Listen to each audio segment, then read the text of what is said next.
एक किन्नर ने दी बीरबल को चुनौती। भाग एक। अकबर का दरबार रोज की तरह ज्ञान और हास्य से गूंज रहा था।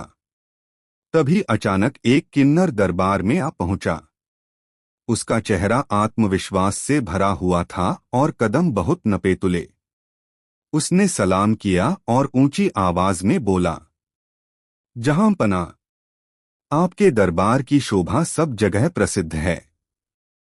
सुना है आपके दरबार में बैठे बीरबल का कोई मुकाबला नहीं। लेकिन आज मैं बीरबल को ऐसी चुनौती देने आया हूं जिसका जवाब शायद इनके पास न हो। दरबार में हलचल मच गई। अकबर ने मुस्कुराते हुए कहा, किन्नर जी, आपका स्वागत है। हमारे दरबार में हर किसी को सवाल पूछने का अधिकार है। बताइए, आप बीरबल को क्या चुनौती देना चाहते हैं? किन्नर बोला, मेरी चुनौती 3 सवालों की है। अगर बीरबल सही जवाब दे पाए तो मैं मान लूंगा कि यह सचमुच दरबार का नगीना है, और अगर न दे पाए तो इन्हें अपने ताज से हाथ धोना पड़ेगा। अकबर की आंखें चमक उठीं। वाह, यह तो बड़ा दिलचस्प होगा। दरबारी एक दूसरे को देखने लगे। सबको यकीन था कि बीरबल हर बार की तरह जीत जाएगा, लेकिन इस बार विरोधी बड़ा चालाक और आत्मविश्वासी था। किन्नर ने पहला सवाल रखा, बीरबल, बताओ, दुनिया में सबसे बड़ी ताकत किसकी होती है? राजा की, धनवान की या साधु की? सवाल सुनते ही दरबार सन्नाटे में डूब गया। कुछ दरबारी सोचने लगे, राजा सबसे ताकतवर होता है। कुछ बोले, नहीं, धनवान सबसे ताकतवर। तो कुछ ने कहा, साधु की शक्ति सबसे ऊंची होती है। सबकी नजरें अब बीरबल पर थीं। बीरबल मुस्कुराया और बोला, जहां पना, न राजा सबसे ताकतवर है, न धनवान, न ही साधु। दुनिया में सबसे बड़ी ताकत सत्य, सच्चाई की होती है। राजा अपनी ताकत से राज करता है, धनवान अपने पैसे से, साधु अपने तप से। लेकिन अगर सत्य ही न हो तो इनकी ताकत टिकेगी कहां? दरबार ताली और वाहवाह से गूंज उठा। अकबर मुस्कराया और बोला, बीरबल, सचमुच तुमने कमाल कर दिया। किन्नर जी, अब बताइए अगली चुनौती। किन्नर की आंखों में हल्की बेचैनी झलकी, लेकिन उसने तुरंत दूसरा सवाल रखा, अगर 2 लोग एक ही समय पर रो रहे हों, एक भूख से और एक अपमान से, तो किसका दुख बड़ा होगा? दरबार में फिर सन्नाटा छा गया और सब उत्सुकता से बीरबल की ओर देखने लगे। दरबार में माहौल गंभीर हो गया। किन्नर का दूसरा सवाल सबके लिए उलझन भरा था। अगर 2 लोग एक ही समय पर रो रहे हों, एक भूख से और दूसरा अपमान से, तो किसका दुख बड़ा होगा?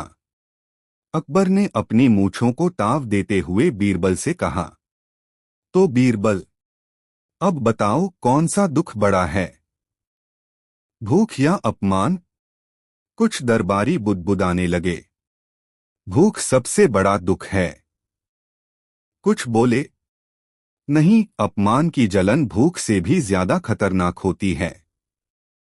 लेकिन असली नजरें बीरबल पर टिकी थीं। बीरबल ने हल्की मुस्कान के साथ कहा, जहां पना, दोनों दुख बहुत गहरे होते हैं, लेकिन फर्क सिर्फ हालात का है। अगर आदमी भूख से रो रहा है और उसके पास खाने की उम्मीद नहीं है, तो वह दुख सबसे बड़ा है। लेकिन अगर किसी के पास भोजन और साधन सब हैं, फिर भी वह अपमान से रो रहा है, तो उसका दुख बड़ा है।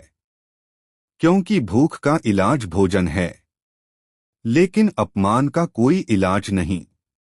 दरबार वाहवाह से गूंज उठा। अकबर ने तालियां बजाते हुए कहा, बीरबल, सच कहा तुमने। भूख शरीर को कष्ट देती है, लेकिन अपमान आत्मा को झुलसा देता है। किन्नर थोड़ी देर तक चुप रहा। फिर वह मुस्कुराकर बोला, अच्छा बीरबल, अब मेरा आखिरी और सबसे कठिन सवाल सुनो। सारा दरबार सांस रोककर सुनने लगा। किन्नर बोला, अगर किसी को जीवन में सब कुछ मिल जाए, धन, सम्मान, प्यार और सुख, तो भी आदमी क्यों अधूरा रहता है? यह सुनते ही दरबार गहरे मौन में डूब गया। यह सवाल साधारण नहीं था। यह सवाल जीवन की गहराई से जुड़ा था। अकबर ने भी गंभीर स्वर में कहा, बीरबल, अब तो मुझे भी जानने की उत्सुकता है। सबकी नजरें बीरबल पर थीं। दरबार में सबकी सांसें थम गई थीं। किन्नर का अंतिम सवाल सबसे कठिन और जीवन दर्शन से भरा था। अगर किसी को जीवन में सब कुछ मिल जाए, धन, सम्मान, प्यार और सुख, तो भी आदमी क्यों अधूरा रहता है? बीरबल ने थोड़ी देर सोचने के बाद मुस्कुराते हुए कहा, बीरबल, जहां पना, आदमी तब तक अधूरा रहता है जब तक उसके पास संतोष नहीं होता। धन, सम्मान, प्यार और सुख सब मिल सकते हैं, लेकिन अगर दिल में संतोष और आत्मिक शांति न हो, तो इंसान हमेशा खाली महसूस करता है। इंसान की अधूरी कहानी उसके असंतोष से बनती है। जो कभी संतुष्ट नहीं होता, वह चाहे लाख कुछ पाले, फिर भी आधा ही खुश रहता है। और जो थोड़ा पाकर भी संतुष्ट है, वह संसार का सबसे संपन्न और पूर्ण व्यक्ति कहलाता है। दरबार में सन्नाटा छा गया। अकबर ने अपनी मूंछों को ताव देते हुए मुस्कुराया और कहा, वाह बीरबल, सचमुच तूने जीवन का रहस्य सबके सामने खोल दिया। संतोष से बड़ा धन और कोई नहीं। किन्नर ने भी सिर झुकाकर माना, बीरबल, आज मैं हार मानता हूं। मेरे सभी सवालों का जवाब तूने इतनी सरलता और गहराई से दिया कि मेरी चालाकी भी फीकी पड़ गई। दरबार में तालियों और प्रशंसा की गूंज उठी। अकबर ने ठहाके लगाते हुए कहा, देखा, यही तो बीरबल की बुद्धि है। सवाल चाहे कितने भी कठिन हो, सत्य और समझ के सामने कोई टिक नहीं सकता।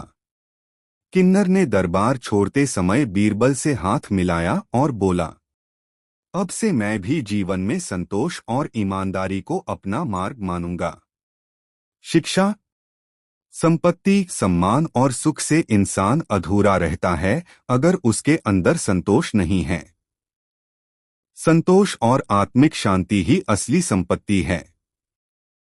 किन्नर ने दरबार में हार मान ली थी, लेकिन उसके दिल में बीरबल की बुद्धि और शिक्षा की गूंज अभी भी थी। वह लौटकर अपने गांव और आसपास के नगरों में लोगों को यह शिक्षा फैलाने का विचार करने लगा। गांव में किन्नर की शिक्षा। किन्नर ने सबसे पहले गांव के बच्चों को इकट्ठा किया। उन्होंने बच्चों से पूछा, बच्चों, क्या तुम जानते हो कि आदमी क्यों हमेशा कुछ न कुछ चाहता रहता है? बच्चे हंस पड़े और बोले, क्योंकि हम चाहते हैं, किन्नर भाई। किन्नर मुस्कुराए और बोले, सही, लेकिन सिर्फ यही नहीं। आदमी हमेशा अधूरा इसलिए महसूस करता है क्योंकि उसके अंदर संतोष नहीं होता। संतोष ही सबसे बड़ी संपत्ति है। अगर तुम संतुष्ट रहना सीखोगे तो तुम सबसे खुश और अमीर बन जाओगे। बच्चे चौंक गए। उनमें से एक बच्चा बोला, किन्नर भाई, पर संतोष कैसे आएगा? किन्नर ने हंसते हुए कहा, संतोष दूसरों को देने और अपने पास मौजूद चीजों में खुश रहने से आता है। जो दूसरों की मदद करता है और अपने पास की चीजों के लिए शुक्रगुजार रहता है, वही असली संपन्न है। नगर में नई घटना। किन्नर जब नगर पहुंचा तो देखा कि वहां लोग दौड़ते हुए एक बड़ा सामाजिक मेले की तैयारी कर रहे थे। सब अपने आप में व्यस्त थे, दौड़ते भागते, लेकिन कोई खुश नहीं था। किन्नर ने उनकी ओर देखा और बोला, देखो, सब दौड़ते हुए भी अधूरे क्यों लग रहे हैं? यदि तुम संतोष और सहयोग की भावना अपनाओगे तो यही भी खुशी का मौका बन जाएगा। किन्नर ने गांव वालों को बताया कि कैसे छोटे छोटे कामों में संतोष पा सकते हैं। दूसरों की मदद करना, अपने परिवार और दोस्तों के लिए समय निकालना, अपने पास मौजूद चीजों की कदर करना। लोगों ने उसकी बात मानी और मेला खुशियों से भर गया। अब वहां हर कोई मुस्कुराते हुए अपने काम कर रहा था। बीरबल का संदेश फैलाना। किन्नर ने आखिर में सभी किन्नर ने अब ठानी कि वह बीरबल की शिक्षा को केवल सुनाने तक सीमित नहीं रखेगा। वह चाहता था कि यह सिखावन हर किसी के जीवन में मजेदार और प्रभावी रूप से समा जाए। गांव में मजेदार प्रचार। किन्नर ने गांव में एक बड़ा संतोष उत्सव रखा। उसने गांव वालों को बुलाया और कहा, देखो भाइयों, हम आज दौड़ते भागते नहीं बल्कि संतोष के खेल खेलेंगे। जो खेल जीतकर दूसरों को खुश करेगा वही असली विजेता है। खेल की शुरुआत हुई। पहले खेल में गांव के बच्चे अपने छोटे छोटे खिलौनों और खाने की चीजों को आपस में बांटते हुए दौड़े। दूसरे खेल में बड़े लोग अपने अनावश्यक सामान को गरीबों को देते हुए हंसते खेलते दौड़े। सब हंसते और खुश होते हुए देख रहे थे। किन्नर मुस्कुराते हुए बोला, देखो, जब हम दूसरों को खुश करते हैं तब हमारा दिल भी खुशी से भर जाता है। यही संतोष है। नगर में मजेदार चमत्कार। किन्नर नगर में भी गया। वह वहां एक सत्य और संतोष की मेला आयोजित कर रहा था। लोग पहले सोच रहे थे कि यह मेले में सिर्फ बाजार लगेगा, लेकिन यहां हर गतिविधि संतोष और दूसरों की मदद पर आधारित थी। कोई अपने पास की मिठाइयां गरीब बच्चों को बांट रहा था। कोई पुरानी किताबें स्कूल को दान कर रहा था। कुछ लोग बीमार और बूढ़ों की सेवा कर रहे थे। नगर के लोग हंसी और खुशी से झूम रहे थे। हर किसी की आंखों में चमक थी और दिल में संतोष। किन्नर ने मुस्कुराते हुए कहा, देखो, जब हम दूसरों के लिए कुछ करते हैं तो हमारा जीवन भी पूरा होता है। धन और सम्मान से बड़ी संपत्ति संतोष और सेवा है। बीरबल का संदेश पूरी दुनिया में। कुछ दिनों बाद अकबर को खबर मिली कि किन्नर की मेहनत और मजेदार तरीके से सीख देने की खबर पूरे राज्य में फैल रही है। अकबर हंसते हुए बीरबल से बोले, देखा बीरबल, तेरी शिक्षा इतनी मजेदार और प्रभावी है कि अब यह हर गांव और नगर में फैल गई। बीरबल मुस्कुराया और कहा, जहांपना, शिक्षा तभी असरदार होती है जब लोग उसे समझें और अपनाएं। मजेदार तरीके से सिखाया गया पाठ हमेशा याद रहता है। निष्कर्ष और संदेश। किन्नर ने बीरबल की शिक्षा को अपनाया, मजेदार और सरल तरीके से लोगों तक पहुंचाया। अब पूरे राज्य में लोग संतोष, ईमानदारी और दूसरों की मदद को जीवन का मूल मंत्र मानने लगे। शिक्षा, सच्चा धन और शक्ति संतोष, सेवा और दूसरों की खुशी में है। मजेदार तरीके से सीखना और सिखाना जीवन को सुखमय और सफल बनाता है।